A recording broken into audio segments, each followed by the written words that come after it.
नमस्कार मंडळी, कशा आहात? तर मी सकाळी उठले, आम्ही इकडं भैयाच्या इकडंच झोपलो होतो. तर वरून आम्ही पाणी बघितलं तर पाणी फुल चाललेलंच होतं नदीला.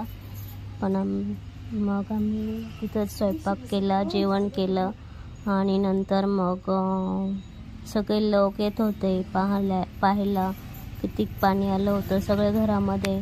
तर गावामधले सगळे लोक येऊन पाहत होते, खूपच हे झालं म्हणून.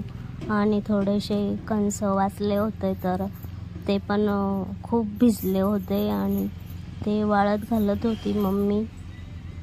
तर थोडेसे वाळू घातले पण काही उपयोग नव्हता, तो फक्त जनावरांना खाण्यासाठी बाकी राहिलेत. खूप चिखल येऊन बसलेला आहे त्याच्यामध्ये. आणि अशा प्रकारे मी व्हिडिओ बनवला आहे. तर सगळ्यांनी पहा, खूप शेअर करा, सबस्क्राईब करा, लाईक कमेंट्स करा. धन्यवाद.